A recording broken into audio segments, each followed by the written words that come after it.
आगरा के 88 दक्षिणी विधानसभा क्षेत्र से समाजवादी पार्टी के प्रत्याशी विनय अग्रवाल से हमारी संवाददाता अनुष्का ने खास बातचीत की है। देखिए उन्होंने क्या कुछ कहा है। मैं अनुष्का और आप देख रहे हैं एबी न्यूज। यूपी चुनाव की तैयारी काफी जोर शोर से चल रही है और अभी हम मौजूद है यूपी के आगरा में। और आगरा का तो आपको पता ही होगा कि आगरा का ताजमहल कितना प्रसिद्ध है, लेकिन यहाँ की राजनीति भी काफ़ी चर्चा में बनी रहती है। अभी हम लोग आगरा के दक्षिण क्षेत्र में हैं, जहाँ से खड़े हुए सपा पार्टी से विनय अग्रवाल, और उनसे बातचीत करेंगे कि यहाँ पे जब से विधानसभा सीट मिली है तब से ये सीट हमेशा बीजेपी ही जीता है। इस बार आपकी क्या रणनीति है? नहीं, ऐसा नहीं है। सिर्फ 2 बार से बीजेपी है, एक बार और बीजेपी हुई थी, बीएसपी की भी रही है सीट, तो ऐसा नहीं है। यहाँ सीट बदलती रही है, लेकिन अभी फिलहाल सपा का कभी खाता खुला है? सपा का खाता नहीं खुला आज तक। नहीं खुला, सपा का खाता नहीं खुला है। नहीं, एक मिनट है ना, सपा का कभी खाता नहीं खुला है, लेकिन इस बार इतिहास बदलने जा रहा है, नया इतिहास लिखने जा रहा है और दक्षिण विधानसभा हम भारी बहुमत से जीतने जा रहे हैं और माननीय अखिलेश यादव जी मुख्यमंत्री बनेंगे। जैसा कि आपने कहा कि अभी तक सपा का खाता यहाँ पे नहीं खुला है और बीजेपी 2 बार से लगातार जीत चुकी है, तो इस बार की आपकी क्या रणनीति है कि आपको लगता है कि इस बार सपा का खाता खुलना चाहिए और यहाँ के जनता को वो सुविधा मिलना चाहिए? देखिए, जनता बहुत नाराज़ है। 10 साल से यहाँ पर विधायक बेवकूफ़ बना रहे हैं जनता को, कोई विकास के कार्य नहीं हुए। आप जाके देख लीजिएगा, वो सोने और चांदी से तुल रहे हैं। विनय अग्रवाल को लोग आटे से और आलू से और पेठे से तोल रहे हैं, तो आप अंतर समझ लीजिए। वो राजनीति कहाँ की करते हैं, मैं राजनीति कहाँ की कर रहा हूँ। मैं जनता के सेवक के रूप में कार्य कर रहा हूँ।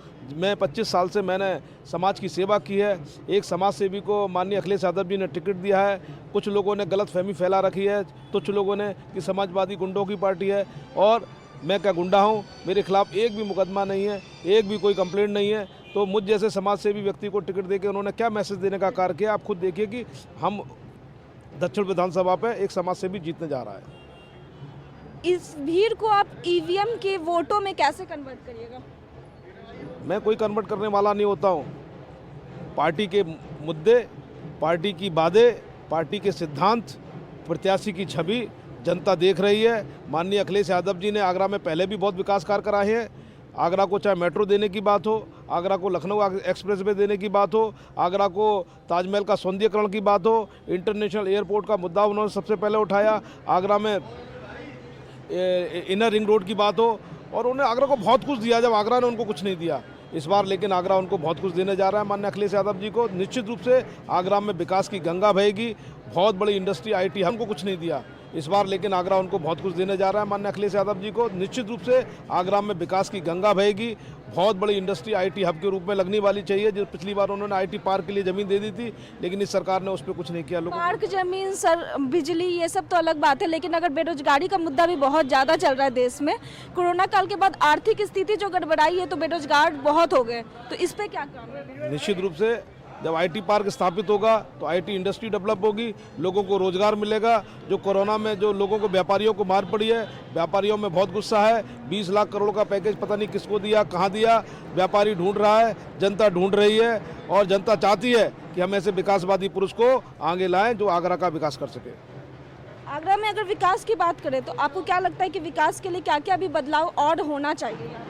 आगरा के अंदर इंटरनेशनल एयरपोर्ट होना चाहिए। जो धोखेबाजी से उठा के वहाँ जेवर ले गए, वो गलत तरीका है। यदि आगरा में इंटरनेशनल एयरपोर्ट होगा तो निश्चित रूप से यहाँ का व्यापार, यहाँ का टूरिज्म इंडस्ट्री डेवलप करेगी।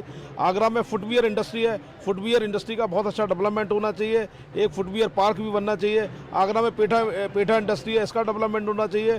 कुटीर उद्योग और हैंडीक्राफ्ट उद्योग है, इसका डेवलपमेंट होना चाहिए। आईटी पार्क, जैसे मैंने अभी आपको बताया, ऐसे अनेक उद्योग हैं। क्योंकि पॉल्यूशन के कारण आगरा में पॉल्यूशन वाली फैक्ट्रियाँ नहीं लग सकती, लेकिन ये उद्योग ऐसे हैं, जैसे क्लॉथ का उद्योग है, जो कि रेडीमेड गारमेंट होता है, उसकी फैक्ट्रियां लगे, या रेडीमेड के ऐसे उद्योग को हम डेवलप करके हम यहाँ पर कोटा जैसी एजुकेशन की इंडस्ट्री डेवलप करना चाहते हैं, जिससे लोगों को मिले, रोजगार भी मिले और लोगों को शिक्षा भी मिले।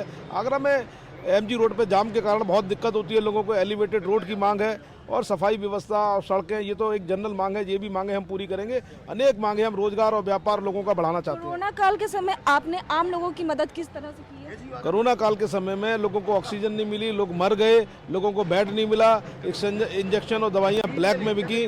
तो ये सब समस्याएं नहीं, लेकिन कोरोना काल में मैंने भी अपना भाई खोया। 25 अप्रैल को मेरा भाई कोरोना काल में चले गए, लेकिन मैंने भी लोगों की बहुत मदद की, हमारे साथियों ने बहुत मदद करी। जिसको जो मदद चाहिए, दवाई के रूप में हो, चाहे राशन के रूप में हो, चाहे अन्य किसी रूप में हो, चाहे एडमिशन कराना हो किसी का या ऑक्सीजन दिलानी हो, भरपूर मदद करी और हम मदद करेंगे, क्योंकि मैं ऐसे समाज सेवी वर्ग से आता हूँ। 25 साल मैंने समाज सेवा की है बिगड़ किसी सत्ता के, और आज भी समाज सेवा के रूप में माननीय अखिलेश यादव जी ने मुझे मजबूत किया है और मजबूती से करूँगा मैं। अब देखना ये है कि यूपी की जनता अब किसे अपना विधायक के रूप में बनाती है। ऐसे ही तब तक के लिए बने रहे हमारे साथ। एबी न्यूज़ पे मैं अनुष्का, कैमरामैन गौतम के साथ।